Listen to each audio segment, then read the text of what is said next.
What's going on, guys? My name is PS Archer, and today we are going to be talking about Call of Duty 2015 and what we can probably expect that game to be, and maybe what time period it'll take place in, whether or not it's going to be a sequel or prequel to Black Ops 2 or Black Ops 1 or whatever. And basically, I want to sit down and talk to you guys about the entire, what's going to be going on with Treyarch next year. So, as you guys know, 3-year development cycle started this year with Sledgehammer Games, and now everyone's on a 3-year development cycle, so it's going to go Sledgehammer Games this year, Treyarch next year, and then Infinity Ward in 2016. Yeah, 2016. Infinity Ward's going to go, and then Sledgehammer Games is going to be back on the Call of Duty stage in 2017. Now, because of this 3-year development cycle, as always, the more time you put into a game, the better the game's probably going to be.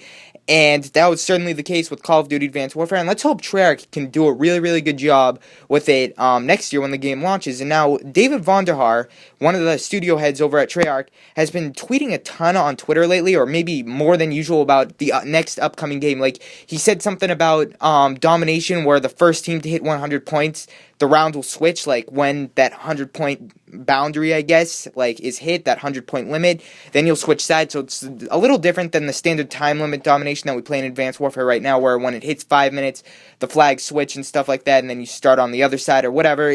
Now it's score-based rounds, pretty much, which I don't know, I think that's pretty cool.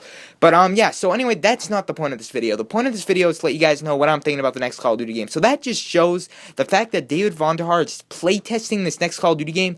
It's pretty much almost done. It's 2/3 of the way done. I'm pretty sure most of the story mode's done, then they're just working on the multiplayer now. And obviously, the version of the multiplayer or whatever is very, very watered down from what we're going to be playing come next year. Obviously, they're going to be putting a ton of stuff into it, but it's in existence. This next Call of Duty game's in existence, and I'm pretty sure Call of Duty Ghosts 2 or whatever Infinity Ward's going to be working on for 2016 is already in the works, and I'm pretty sure coming up very, very soon, Sledgehammer Games is going to be working on their 2017 game coming up. But basically, what I want to tell you guys is, go through all the speculation about Black Ops 3. What I'm thinking about Black Ops 3. So first off, I think Black Ops 2 was an excellent storyline. I would not mind staying within that story arc, but the problem is, we had branching storylines. Now, the problem with that is, it's yeah, I know of some games before, if you had a branching storyline, then it could access the data on the console before you, that was there before you, and then you could continue your story, on that storyline, I guess. So maybe in the end, if you had Mason die and Woods die or whatever, then that storyline continues like that.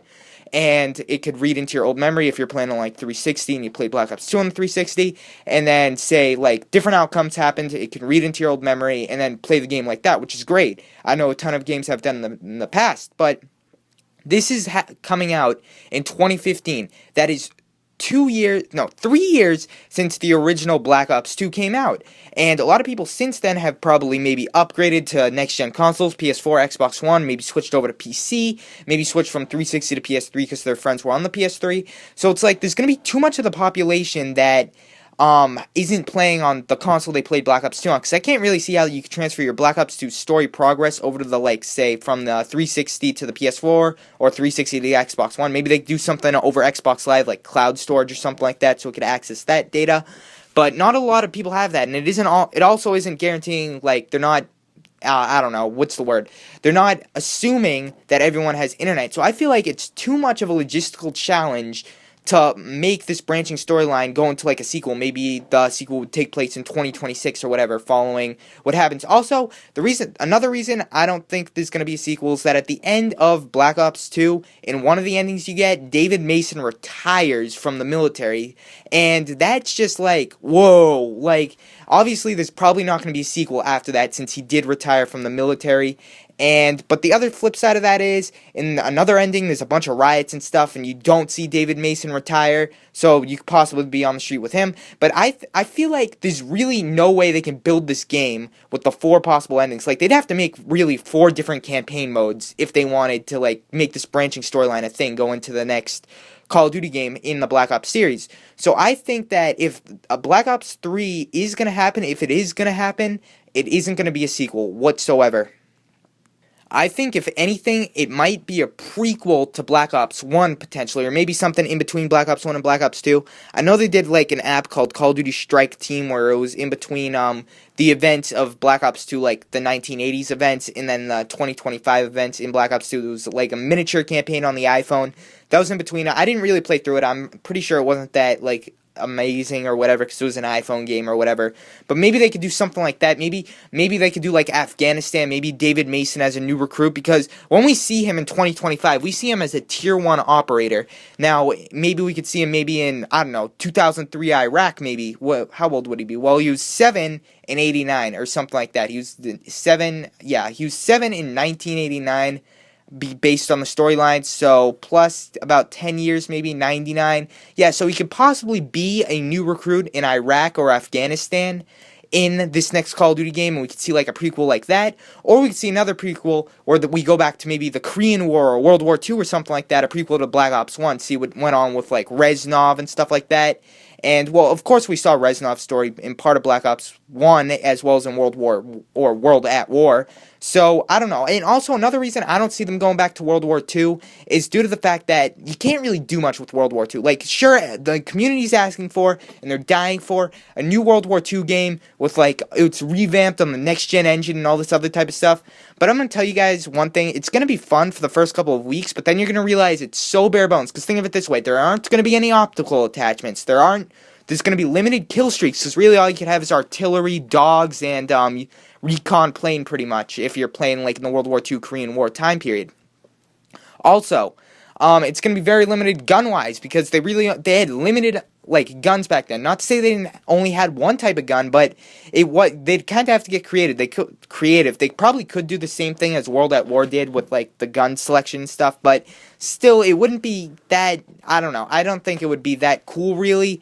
The attachments, as I mentioned before, would be seriously lacking, and just a bunch of other stuff like equipment. Yeah, you probably could have a variety of equipment in the category or whatever, but still, I mean, also there's limited maps that they could possibly do, because like I feel like people, although they might like it for the first couple of weeks, people are going to get bored of maybe like a not cornfield, but a random field with a church in it in the middle of Europe, or maybe I don't know, a plantation or whatever in the South Pacific, like that you're fighting on against Japanese. I feel like that idea has already happened in World at War, and people are just going to see this as World at War 2.5 or 1.5, I'm sorry, and they're just going to be like, you know what, this gets old. It was fun at first, but not really.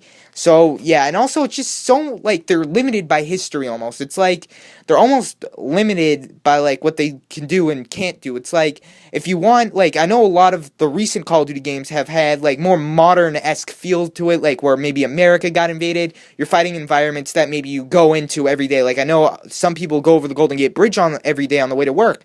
Now they're fighting in it in Call of Duty Advanced Warfare. In Modern Warfare 3, people work on Wall Street every day, and now you're fighting in it in Modern Warfare 3. And it's just, they try to bring all these real-life-esque things into Call of Duty game. Maybe the only thing I could see them doing, like, it would be outside the Black Ops story arc, though. The only thing I could see them doing is maybe potentially an altered version of World War II, kind of like Wolfenstein did, where maybe the Japanese actually made it to the west coast of the United States, and, like, you have the Americans trying to push the Japanese out or whatever. I don't know. Quite honestly, I think that would be pretty cool. It'd give us it'd open up a whole new selection of maps that we could use. Maybe have, like, maybe a secret government program in there that has, I don't know, technology that's 25 years ahead of their time. So all of a sudden we have helicopters and, like, all the kill streaks and stuff and attachments that come along with the Vietnam War. We'll have that in World War II. Secret government agency that, like, gets deployed because the United States has been invaded or whatever. I don't know. I think that would be a pretty cool idea, but I'm not sure if they're going to go that route. I'm pretty sure they're going to avoid the World War II route at all. I'm pretty sure they're going to avoid World War II. Yeah, that's what I said. In Korean War and stuff like that, I don't see them going back to Vietnam.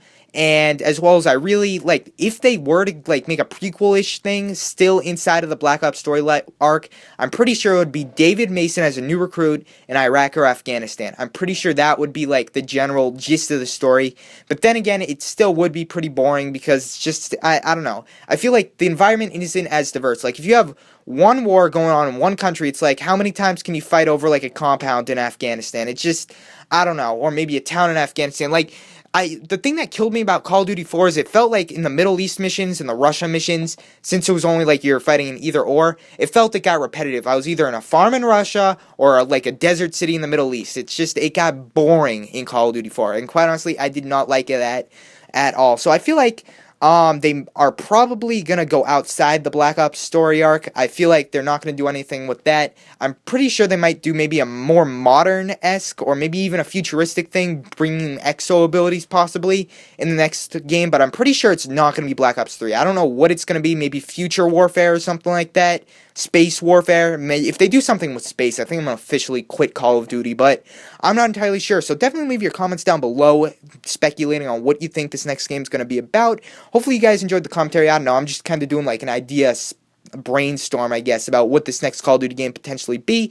Get our minds working and thinking about this, even though it's a year away. I don't know, it was just something to commentate about. And yeah, so anyway, guys, thank you so very much for watching. Truly do appreciate it. Remember to smack that like button as always and subscribe if you haven't already. Catch you all later. See ya.